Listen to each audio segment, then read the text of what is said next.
I'm just saying I'm not finished yet. Search for it, swing for it, discover the me that lives in yes. Stand for it, stretch for it.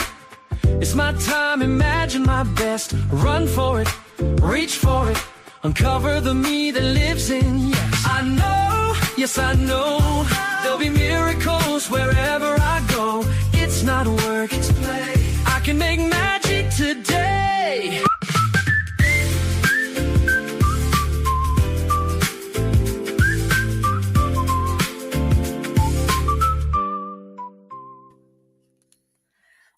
Hi everyone, welcome to Senior Nation. I'm your host, Phyllis, Ayman, and you are listening to the Source TV Radio Network, WTSN, Washington, D.C. We are indeed a senior nation with 100 plus million adults over the age of 50. And we are here to bring you up-to-date information about successful aging, healthful longevity, and becoming what I call a well-ager, to dignity, respect, quality of life, and quality of care for our parents, our grandparents, and loved ones. We at Senior Nation will be your trusted voice for informed choices, meaningful conversations, and a vibrant life at every age. Though the Source TV Radio Network is known for its dedication to bringing the highest level of jazz content to the viewing and listening audience, the owners of the network are also dedicated to bringing this important content to this fast-growing demographic, and I'm always proud to say that I'm grateful for the opportunity. And now I'd like to introduce tonight's guest. Paul Nash is a professor in the Leonard Davis School of Gerontology at the University of California.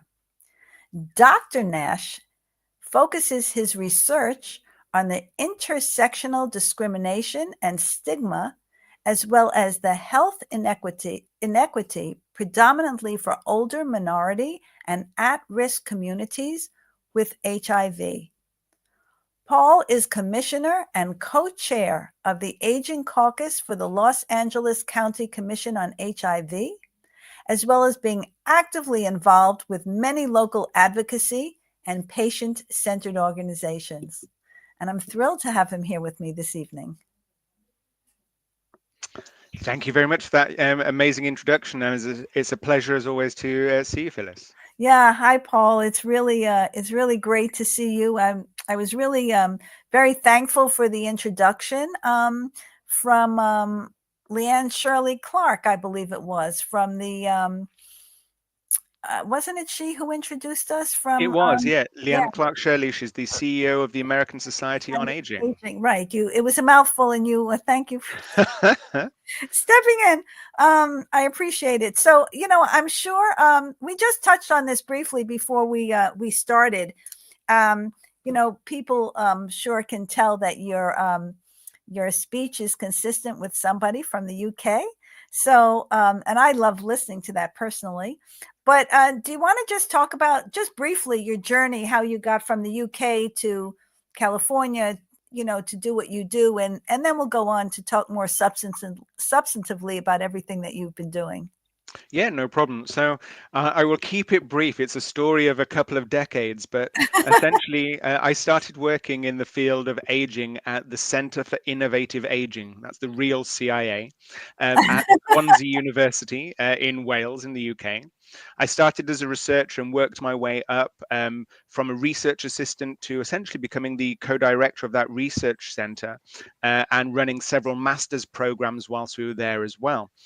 And in that role, I was lucky enough to come across 2 different conferences around the world. And I was at the Gerontological Society of America's conference in New Orleans when I was, covertly recruited by the University of Southern California, so here in Los Angeles. And shortly after that conference, they asked me to be part of their instructional team to revamp the curriculum, and expand with the areas of my expertise. And as a long story short, that was 8 years ago now that I've been here, and I haven't looked back ever since. Oh, that's cool. Well, we're thrilled to have you, and you're doing such important work. And as we, continue the conversation, people will certainly hear about the important work you're doing. But I wanted to start with a term that I had seen in your information that I wasn't familiar with, and that's geroscience. Yeah, so it's quite interesting. Like I said, I've been involved in this area of research now for a couple of decades, and even gerontology is something that many are unfamiliar with. Gerontology, as you know, is the study of aging, but geroscience takes it that step further. So it's really interested in the biological processes of aging. It's interested in what drives age-related change, and it's interested in extending health span. So you may have heard of the term epigenetics, and it's really looking at those environmental or external factors that can either trigger or turn off or turn on any genetic factors that may influence aging. And that's really where geroscience is. It's at that intersection of biological predisposition and environmental interaction. I love that.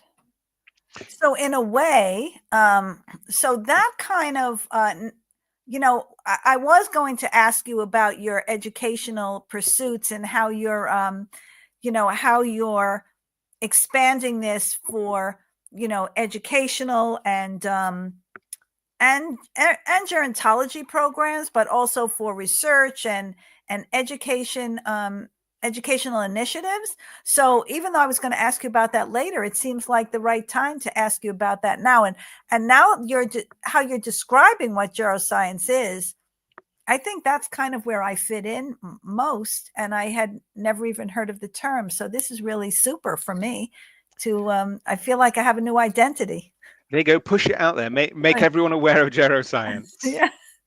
So so talk about how those, that is, focusing your attention not only in research, but educational initiatives, and how will that impact programs in gerontology in some way, shape, or form? Oh, absolutely. I mean, you'll have to stop me if I go on too much about these, but teaching really is one of my passions. I'm very passionate about trying to translate those research ideas that we have and hand them off to the next generation to really run with them. So at USC, we have a range of undergraduate and master's level programs, ranging from like human development and aging, lifespan health, aging and geroscience, master's degrees that are applied to things like the Master of Arts in aging services management, or even in geroscience or aging and biology as well. So there's a whole range, including even one that you might be interested in, the doctorate in longevity arts and science, which is more of a professional doctorate, again, taking that interdisciplinary approach. I love that. It's great. And the team here at the Leonard Davis School at University of Southern California really are massively innovative. So one of the reasons that brought me across here is because it is seen and it is widely acknowledged as the world's largest and the world's foremost research center and teaching center when it comes to aging and gerontology. So when they come knocking, you certainly say yes. Oh, wow. So, it's kind of I don't mean funny, ha, because serendipitous, I'll say, because I'm kind of in this transition period, moving wise. And so I've been thinking about where I want to move. My daughter, right now I'm staying with my daughter for a few days until I head upstate New York. And I've lived in Connecticut for many, many years. But last year I said I was sick of the cold. And this year, especially the last few weeks, I said, oh, I'm really sick of the cold, although I'm going from cold to colder. And so people started asking me, where do I want to go? Florida really isn't my speed. But now that you're talking about this, I think well, we'll always welcome you. I don't know. Yeah, we'll always welcome you into the mid 80s in Los Angeles whenever you want to come and join. Yeah. So anyway, but that sounds really, really terrific. And so how would this expand or influence, or how is a gerontology program, and or explain what a gerontology program is, because a lot of people might not even know what that is, just like a lot of people Yeah. don't know what a geriatrician is from in the medical arena. Absolutely. So, in these programs, I'll split the conversation a little bit if you don't mind. So, Yeah, in of the course. programs that I mentioned, the ones that we teach at USC, we incorporate psychology, sociology, demography, statistics, biology. We do a whole range, and then we apply them to practical contexts as well, so that students are able to go into the world of work and actually have an idea of not just where a gerontologist could be, but where a gerontologist should be in the future as well. So rather than trying to sell gerontology to employers, we're able to turn around and go, what? You don't have a gerontologist? So flip that script and really Right. make them understand that, as you said, we're in an aging society, and we should be embracing gerontology across a range of disciplines. And I think that's almost really why we became connected as well, because Leanne Clark Shirley, as the CEO of the American Society on Aging, has partnered with USC and myself specifically. We develop training courses every single year for ASA, and they're brand new. They're only certificate level, so they're relatively inexpensive, and they are available across the online platform, so you could be anywhere in the world to take them. And they cover a range of really applied topics. So whether it is about equity and diversity, whether it is about technology, whether it's about elder mistreatment, all of these different things. We've just finished one on the social contract, which was really, really interesting. And Leanne's spearheaded this, and the American Society on Aging housed this in their On Aging Institute. And it really is a really accessible set of trainings that can upskill people who are in the workforce, can upskill people who have an interest in aging, and hopefully might even act as a gateway drug to coming and doing a full degree with us here at USC as well. I won't. You and I should probably talk after this, hopefully, because I had been ruminating on an idea for a keynote, or a couple of people had reached out to me in the last few months about doing some speaking, either in person or virtually, and I came up with a topic, and I don't know how it just kind of developed, because I am very interested in longevity, and healthful longevity, as I say in my intro, and that obviously comes from my work, in long-term care and skilled nursing, with, so many years with people who are obviously not, their journey isn't necessarily a healthful one. And what can we do? And that's a very contemporary initiative, and it's been just not in these years, but it's been coming for years. Actually, the ACA really has an initiative for health and wellness and preventive care, and it's part of the there are programs out there for companies to really embrace those kind of programs to help their workforce, whether it's in the healthcare industry or just regular business. But I started thinking about longevity in terms of entrepreneurship and in terms of businesses. And so, I'll tell you what some of my ideas are, and you could tell me maybe there's a place for me, or a way to pursue it, because I think it has legs, especially for women. Okay. But talk a little bit about the inequity and the for the aging communities, and of course, I want you to talk about your work with HIV. Yes, so as you say, the main areas that I work in are in applied areas of older adults who are living with HIV. And to take a step back a little bit, I'm incredibly lucky. I have been very fortunate, very privileged to have a very good level of education, to be blessed with a British accent whilst I'm in America. Um, and I have a platform. I'm able to do research, I'm able to translate research, I'm able to engage with both community members and policymakers, etc. So I've been given a pretty broad platform, like yourself on this podcast, really. So I very much consider it my responsibility to provide a voice, provide a platform, and upskill those who are part of that community to have their voices heard. Because the problem is, it's not just bringing people who are from minorities that might not otherwise have a space at the table, bringing them to the table, but it's about bringing them to the table, giving them a voice at that table, and allowing them to lead that conversation. So the work I do, especially in aging with HIV, is largely with minority groups, women being one of those. And also whether they're ethnic minorities, whether they're gender or sexual minority groups as well. It's about having that representation and making sure that they are included in research and that they are included in policymaking, because I think the key thing that we'd all agree with within gerontology and aging more broadly is that it should be nothing about us without us. So that really always has been my mantra. And again, we try to transfer that both from our research to our teaching, but also in the work in the communities. Yeah, so to Saints, I hope I'm pronouncing the name correctly, says ageism isn't only directed towards seniors. That is a fact. That is true. In the 1960s, it was commonplace to say that you can't trust anyone over 30. That's true. They used to say when you were 30, you were already over the hill. That obviously has changed.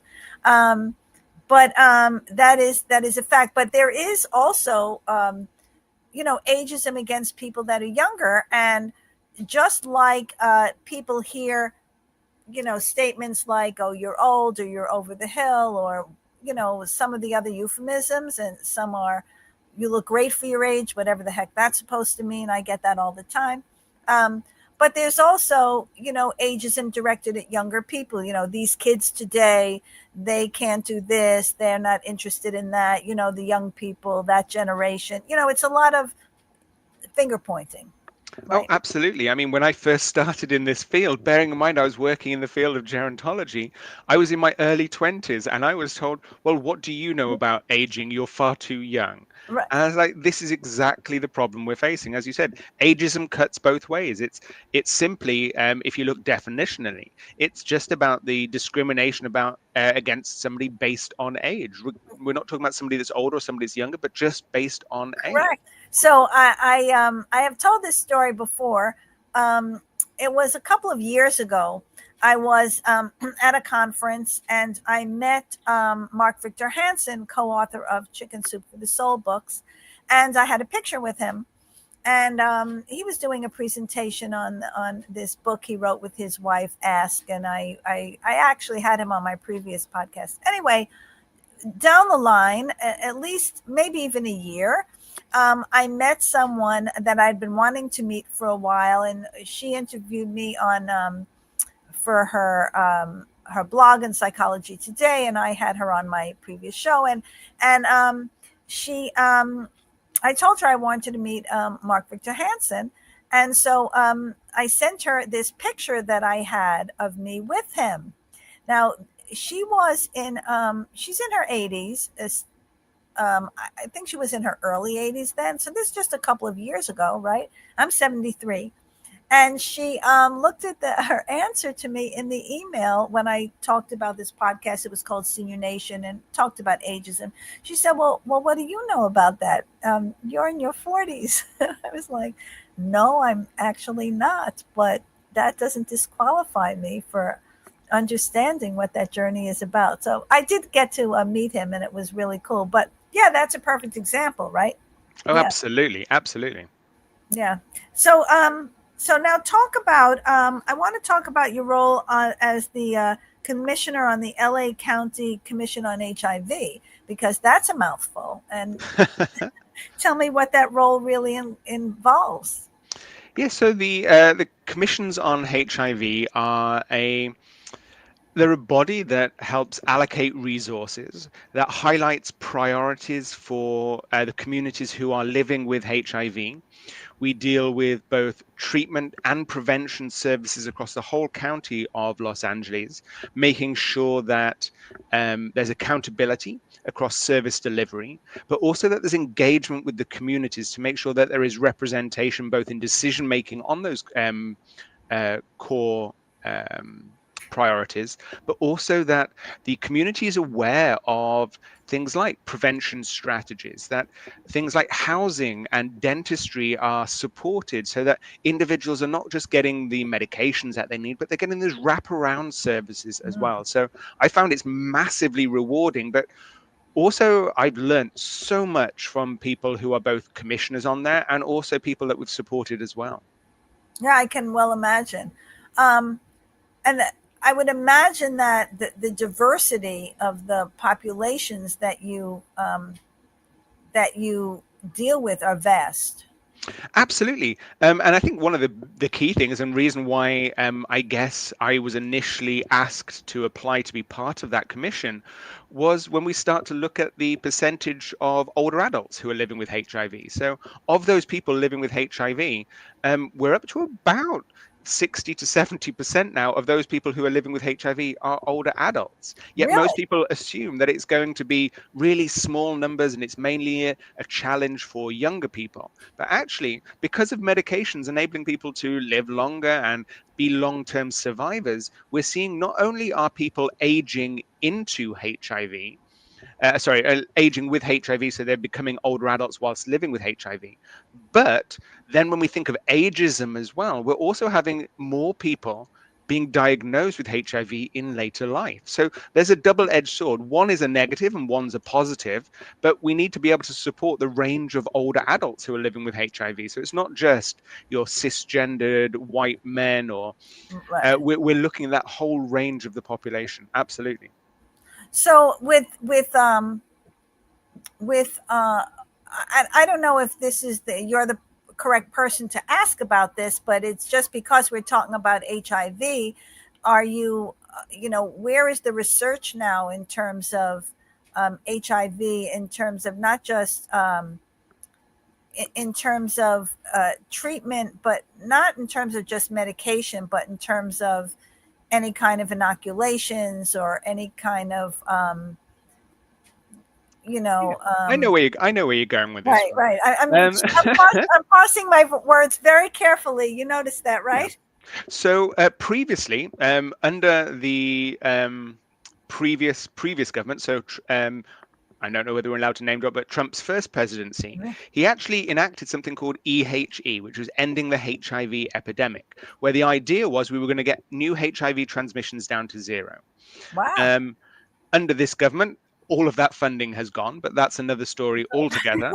But essentially, what we were looking to do is to increase prevention as well as treatment services. So, for example, somebody who's living with HIV, we have the statement of U equals U, which means undetectable means untransmittable. So the idea is getting somebody's viral load so it's undetectable by using the advanced medications regimes, which means that they can't pass that virus on through sex. Right. And similarly, as you mentioned, we also have great advancements that are being made through PrEP, or pre-exposure prophylaxis, which is 1 pill a day, which can be taken orally to prevent you from contracting HIV. We know that doesn't work for everybody. So there's now injectables as well, where you either have an injection every 3 months or every 6 months, and it is just as effective in stopping the development of HIV in its tracks. So we have the tools out there, but it's getting people aware of them and Yeah. reducing the stigma around them, because we have the tools to eradicate HIV within a generation. Whether we're going to do that is dependent on funding, Right. and dependent on awareness and removing that the stigma of talking about it. Right. So Marcus says Western cultures have transitioned from viewing aging as a stage of accumulated knowledge to one focused on declining productivity.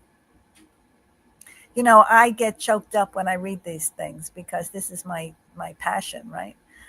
This is not new. This can be traced to Max Weber, the father of sociology, and his famous work on, why can't I see this?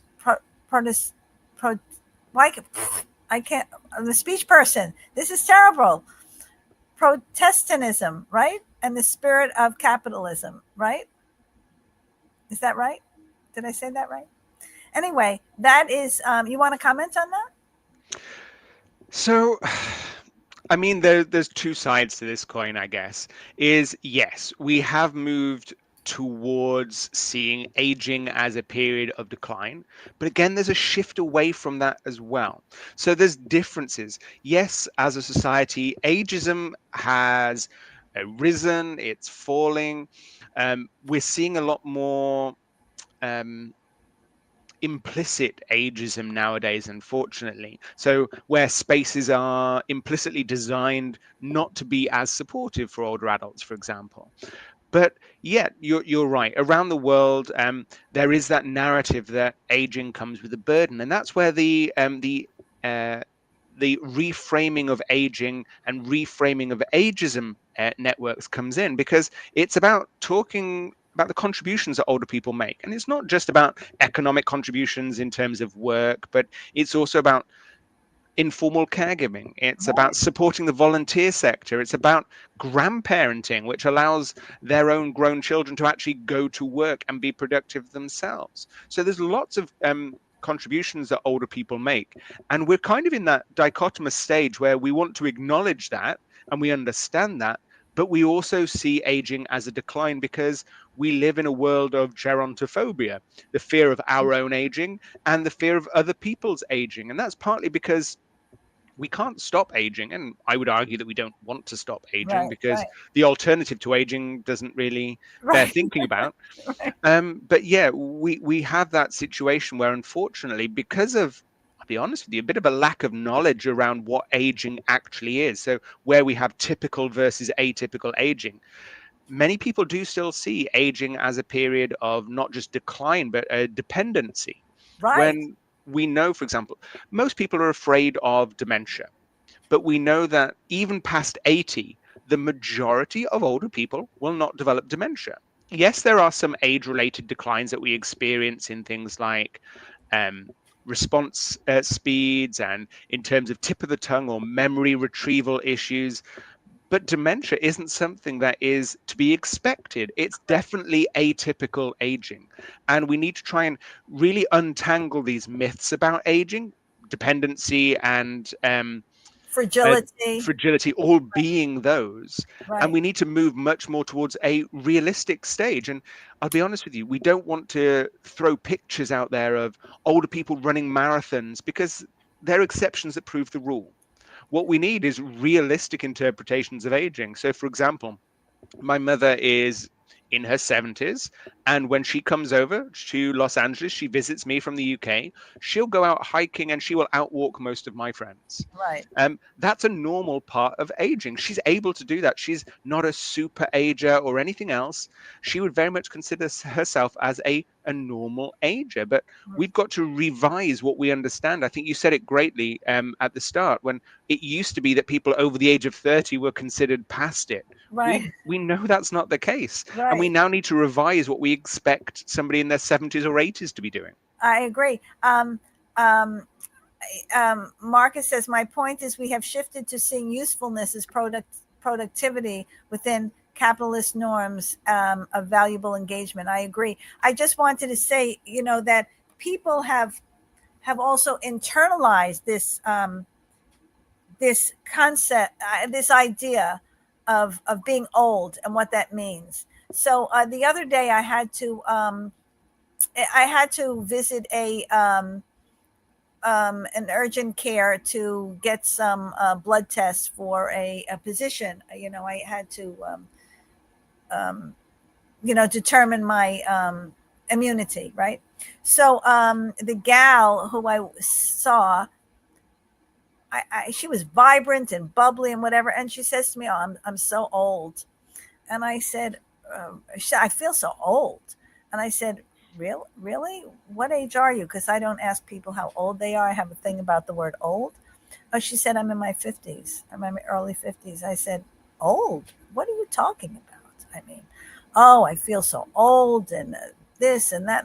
And I think that people identify the word old if they feel a certain way. And then that just reinforces that whole notion of being old. It's funny, you alluded to something, and yet I thought it was a great commercial because I think the media is doing a great job, really, on some level, with, if you want to talk about commercials, is showing people's different ages, not just people taking the Menda or, home instead or whatever it is, but, people who are vibrant and doing things. And this commercial I saw recently, and I think it's about the visual for people to see a person of different ages and different sizes, by the way, doing different things, because we had this, Madison Avenue view that everybody should be a size 2, which in my head, I still actually am.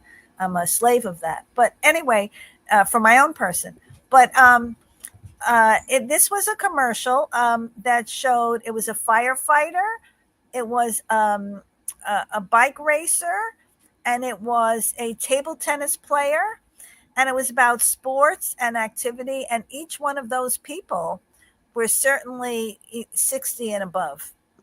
And I thought, from a visual, that this is, if people start to see this will become the norm, rather than thinking the norm is of a person who's 60 or 70 or 80, walking with a cane that's hunched over, that has wrinkles and is dependent and frail, kind of thing. So I think a lot of it has to do with what people see as the norm. Absolutely. And I think you hit the nail on the head. It is about the visuals, but we need to repeat that visual, because we often see older adults as frail, as dependent, etc. So when we see older people who are active, who are enjoying life, we go, oh, that's an unusual advert. That's great.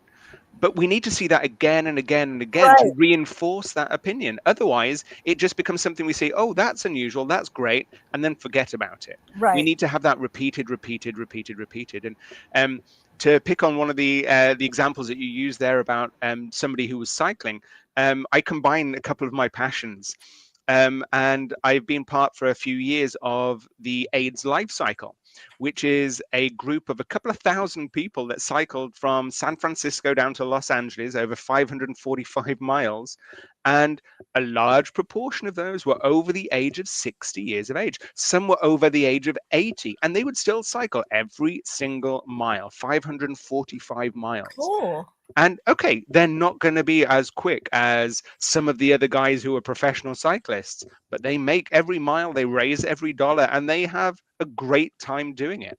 And not only are they then raising awareness for HIV/AIDS, but they're also raising awareness of what older people can do as well. I agree 500%. Like I said, I'm 73. And of course I get this, oh, you look great for your, I don't say it as often as I used to, because, like, why have that conversation? Where is it really going to go? But what am I supposed to look like?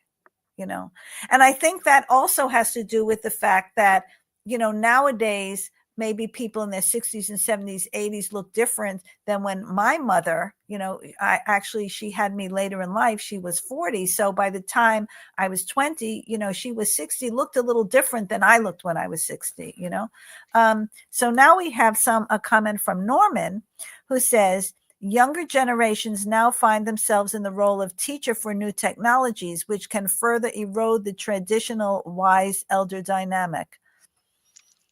Yeah, I understand what you're saying, Norman. But I think in that dynamic, actually, there's a lot in that dynamic where maybe the younger, I'll just use that, in a relative term, the younger person is helping an older person who's not so technologically savvy be more technologically astute, right?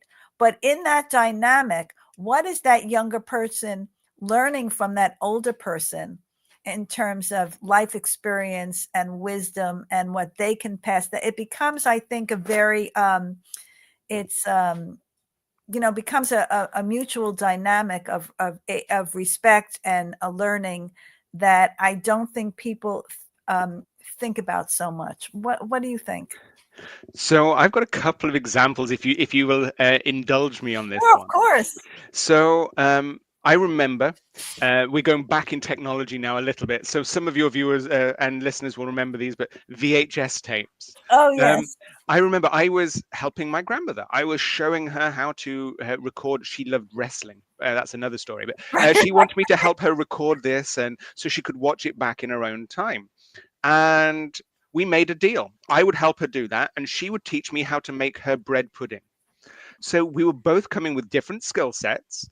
She was the teacher in one aspect, I was the teacher in the other aspect, and we were both learning from each other. And I think that's where that mutual learning is really massively key in here. We have to identify where the skill sets are of people and where there can be that reciprocity of expertise, because older adults have expertise that younger people don't. Younger people have expertise that older people don't. Right. And similarly with that, I think that's also illustrated, that technology is changing.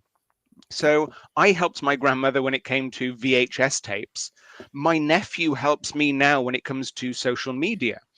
I wouldn't necessarily class myself as an older adult, but each generation that comes through, there's new technology and they become the expert in that technology. So yeah, they're going to share that. So even the new generation, so my nephew's generation, when he comes to 50 years of age, there's going to be technology that he's not as familiar with. And we're Correct. always going to need to upskill those that haven't grown up with that new technology, what that technology is. And I don't think it's necessarily a facet of aging per se. I think it's a facet of the fast changing world that we live in. I think so. I had an experience in the last couple of days, somebody I know, and um, so he's in his early 60s. And like I said, I'm 73. And we were trying to do something with a bank transfer, right? And it wasn't really working. And he really had somebody else do it for him. I said, well, why don't you do it? He said, I don't do those things. He has businesses. I still pay people with paper checks. I still do mail. I said, well, do you have Zelle? Do you have PayPal? He said, I don't do any of those things. I don't know anything about them. Now, he has an iPhone, but it's really for texting and email and talking on the phone. And, sometimes I would tell my daughter, if I ask her a question about something on the computer that maybe isn't going right, or, I'm stuck and I've looked it up on a search engine, I'm not getting the right answer. And, of course, she kind of says to me in a disparaging way about my technology ability.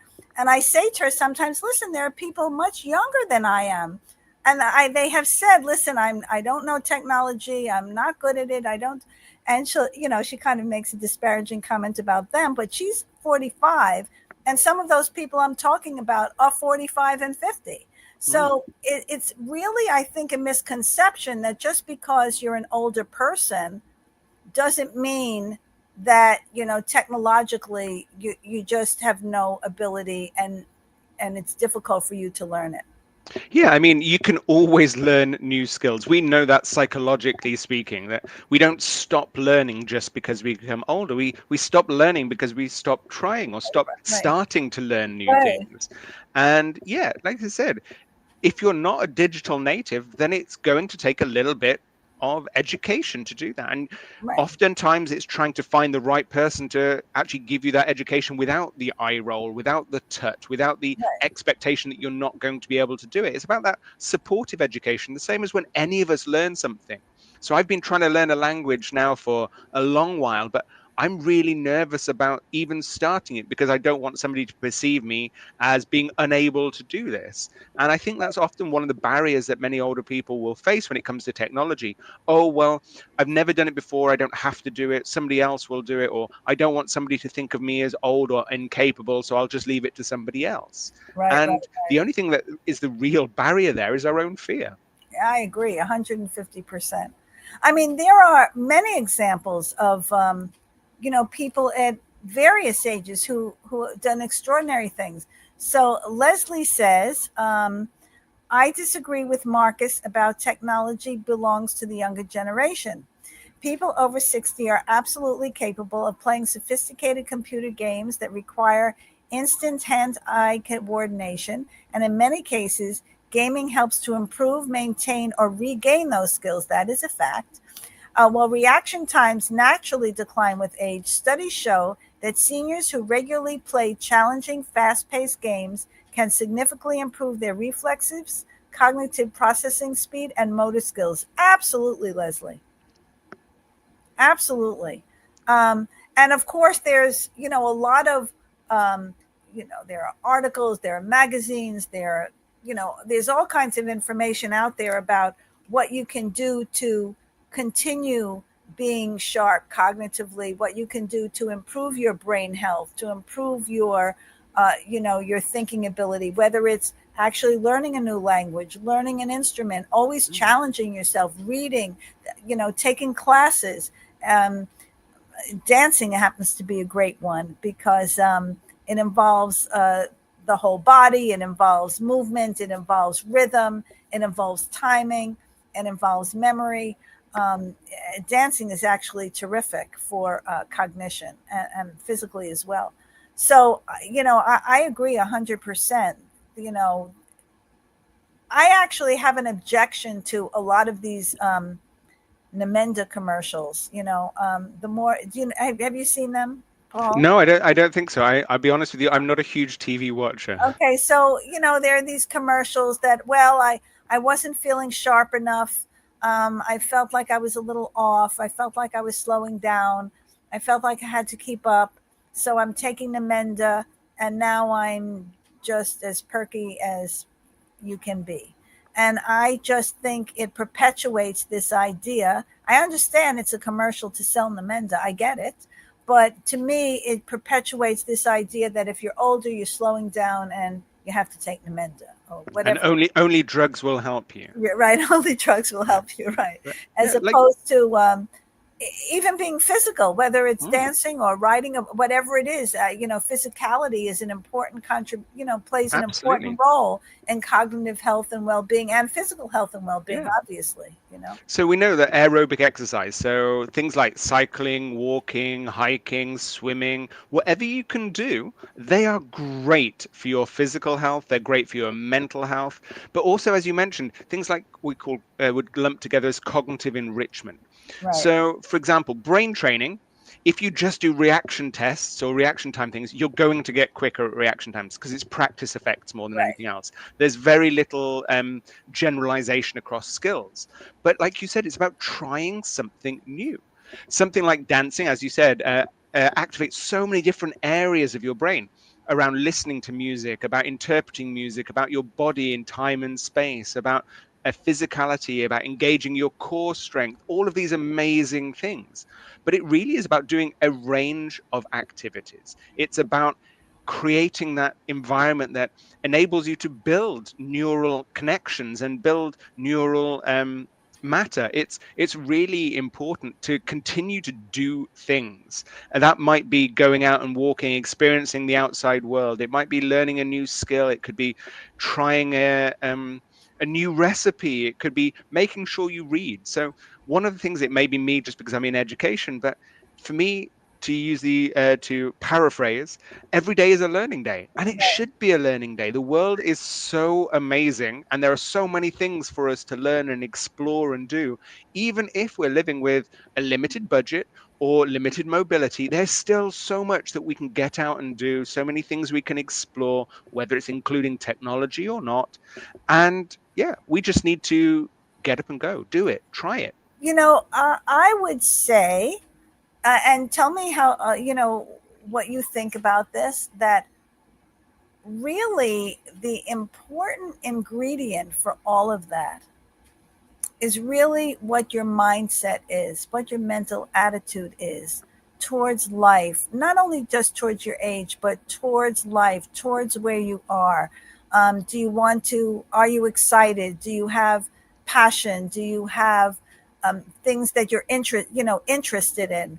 Um, you know, or do you feel like, okay, I've gotten to this point and I've done enough and I'm tired and I'm done, kind of thing? So I think a lot of it has to do with your mental attitude and mindset. What do you think? Yeah, absolutely. So there's one word that I was like, oh, you're going to mention it. You're going to mention it. You went through loads of amazing terms, but the one that I always comes to me is a sense of purpose. Yes, purpose, So absolutely. we have these roles that go through our lives, whether it is work related, whether it's family related, and these roles continue to change. Life is all about transitions. And we need to make sure that each one of these life transitions, we maintain a purpose. What is the reason that we get up Right, every day? Is it to make sure we socialize with our friends? Is it to make sure that we're learning a new skill? Is it to be part of a family? Is it because we're still in work and we really enjoy doing that? It doesn't matter what your purpose is, but when you wake up and you're thinking to yourself, well, what's the point? What am I doing here? right. That's when we cease to have that purpose. And from research, we can see that purpose is massively important, which is Mhm. why, for example, retirement planning is so critical, because we derive a lot of our self-concept from what we do for work. So that Right, when we no longer have that self-concept around work, when you're no longer a nurse, when you're no longer a teacher, when you're no longer whatever it is that you've done, what are you? And we know that really hits men even more so than women. correct, So correct. retirement planning and planning for that post-retirement transition is so key, but also another one of those taboos that we don't talk about. Right. But I would say that if, you kind of said that if you don't do that work any longer, whether you're a nurse or you were an electrician or whatever that was, or firefighter, doesn't matter. But what skill set did you have that enabled you to be successful at that job that you can utilize moving forward, whether it's in a volunteer way, whether it's tutoring, whether it's, exploring an entrepreneurial situation, or, you know, you obviously had a skill set.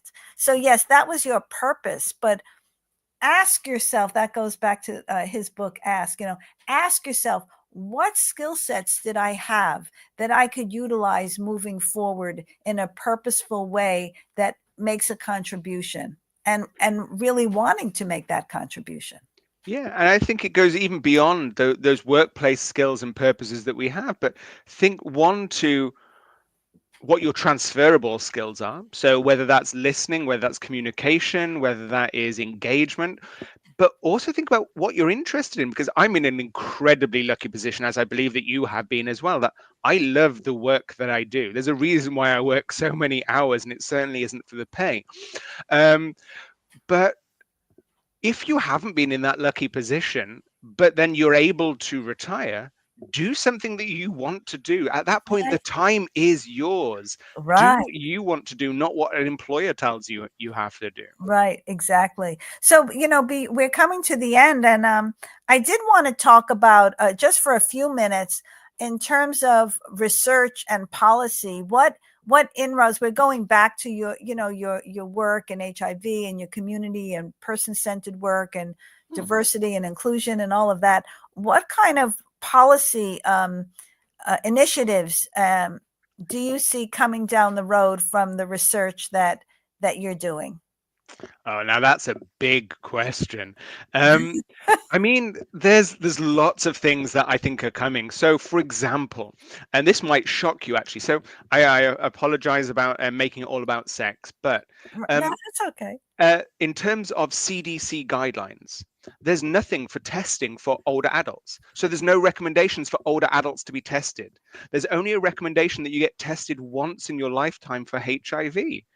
Oh, That is wow. That insane. is insane. These were policies that were so close to being signed into action in January of this year, and they've fallen by the wayside a little bit at the moment for reasons that I'll let you explore on your own.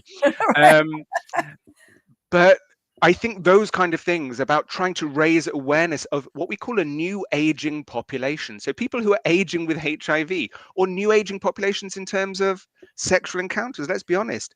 Gone are the days where you find a partner in your 20s and you're with them until the day that you die. We know that people are starting new relationships in later life. They're having polyamorous relationships throughout the lifetime. They might have more casual relationships. So we need to make sure that policy and practice and support systems are there for these different varying relationships that people are having. But I think to go back to something that may be a little bit more palatable at dinner time is around ageism. And one thing that I do, so my area of research started off specifically just in ageism, and I think we have made great strides, especially about talking about it. But there is way more investment in anti-aging research and making us live longer research than there is on ageism, on countering the ageist stereotypes. And my concern now is that actually we're pushing ageism underground. We're making it much more implicit, and we're not challenging it in the same ways. So I think we're potentially making huge strides forwards, but we have to be careful that we're not pushing it underground. We've all seen what happens when we push people's opinions underground and we start shouting into an echo chamber. Right. So interesting that you say that, because for years what I have been saying, and somebody even suggested I start some kind of I don't want to call it a think tank, but it was many years ago, maybe it's even 10 years ago. I said there's all this research about longevity, increasing the lifespan, living to older ages. But my thinking is, while that's wonderful, I guess, and hopefully if people are living longer, their health span will also increase along with their lifespan. And there are a lot of initiatives in education about that, trying to make that happen. But if we don't value and provide a quality of life for people as they advance in age, so this is really getting to what you're saying, what's the point of them living longer? If we don't value them, if we don't find a way for them to be included in society, if we just say, okay, your purpose is finished, thank you very much. I wrote in a blog many years ago, have you been told to exit stage left? You're done. The curtain came down on your life. Thanks very much. Don't call us. We won't call you. So what's the point with all this research and increasing the lifespan and even healthful longevity if we're not going to respect and value older adults and find a way for them to be purposeful and contributing members of society? Absolutely. I think it works in a couple of ways, because as you talk about your podcast or Senior Nation, we are a global society that is aging, and only the countries, the communities, the populations that actually embrace aging, embrace older adults and the contributions that they can make, well, that is going to be they're going to be the ones that actually have a successful population, wider population, because older adults, they're a growing part of every community. And if we put them out to pasture, to paraphrase yourself, then we are missing out on the contributions that they can make. We're missing out on a vital glue that holds many communities together, holds many families together. So yeah, absolutely. We've got to enable people to find their purpose. We've got to facilitate, I would say, optimal aging trajectories rather than successful aging, to give people, because let's be honest, older adults are the most diverse group of any individuals, because they've spent a whole life making decisions that differentiate themselves from other people. So these people are the most diverse and they have the widest range of experiences. So we need to make sure we're engaging those range of experiences in meaningful ways, not just tokenistically, because it's going to benefit them and it's going to benefit society much more broadly. So Rodney has an interesting comment. He says, come on, you know that the hypocritical Christian right refuses to acknowledge gay or polyamorous behavior or multiple partners over a lifespan or just say no to sex. They are controlling current policy. Well, okay. Well, I will make sure I tell that to the gay polyamorous people in their 70s that I work with who are having a lot of physical relationships. No, I take what you're saying, Rodney. I think what we need to do is acknowledge. I think one of the biggest challenges that we have is that we don't talk about sex. Both older people don't I speak to their agree. clinicians. They don't speak to their clinicians about sex because they don't want to speak to somebody the same age as their grandchildren about their Correct. sexual activities. Co- But also, younger correct. people aren't talking about sex. Clinicians aren't talking about sex. So, I've been called this a couple of times and it makes me giggle a little, but I'm called a unicorn in my field because many gerontologists don't talk about sex. Many sexual health providers don't talk about gerontology. And I'm Correct. here banging both drums at the same time saying, why are we not doing this? We know that they're having sex. We know it's fundamental to the maintenance of relationships. So let's stop pretending it doesn't happen. Otherwise, we're going to be in a worse position for everybody. And I think one of the arguments for a young person being involved or a younger person being involved in gerontology is I want the world to be a better place when I become an older adult and need these services in place as well. Right. So I'm thinking of two things. As I've said, I've worked over 50,000 hours in long term care and skilled nursing. And people are always amazed in those environments when there are people who are obviously having, wanting to have sexual encounters. And then, people meet. Sometimes they meet somebody in the facility or, or they just are expressing that need. And I think that there's this way of thinking that when you get to a certain age, whatever that certain age, quote unquote, is, that's something that dies. And it does not. And then if anybody listening or viewing knows about the villages in Florida, it's very well known about the not only the sexual activity, but they do have a high incidence of sexual transmitted diseases. And I don't know about HIV, but it has become an issue in the villages. So, Yeah. this is not new, but like you said, people really don't talk about it. They don't think about it. Like I said, I think that they think those feelings or inclinations die when you get to a certain age, and that's totally untrue.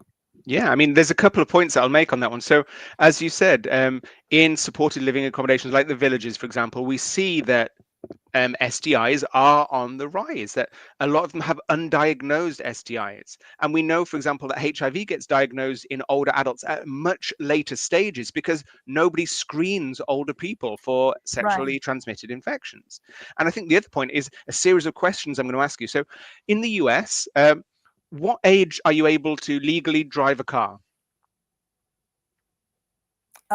16. No. Okay. Yeah. And what age do you have to be or can you be before you're allowed to drink? 21. And what age can you legally have sex? Any age.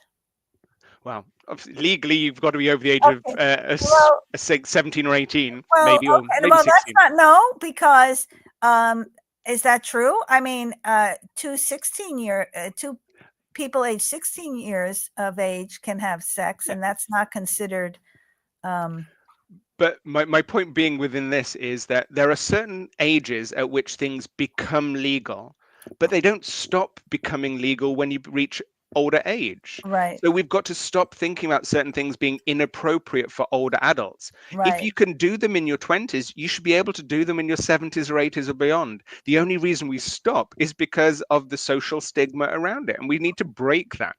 I agree 100%. Well, Paul, this has been just fantastic. I mean, the work you do is so important. For in terms of, mitigating discrimination and stigma and inequity of aging and minority communities, but everything else you're doing, I mean, you just are a true champion. And and it's an honor to really know you. So I'm so glad you were able to join me, and I hope we'll continue our conversations beyond this show. Absolutely. The pleasure has been absolutely mine. I want to thank you and all of your listeners for their engagement as well. It's been a really fun evening for me. Oh, thanks so much. I really appreciate it. So now I'm going to talk about next week's guest. So Eric Levitin is the founder and CEO of Vivo. Eric brings to Vivo more than 25 years of executive leadership in technology and innovation. He witnessed the decline of his parents in terms of their quality of life in their older years, and he felt he wanted to help them, and in doing so, better understand the aging process. And that was the inspiration behind Vivo, an impactful program that creates awareness and guides older adults to a safer and healthier life. So remember to tune in, comment, and ask questions next Wednesday on February 11th on the Source TV Radio Network. And until then, take care, stay well, and stay tuned.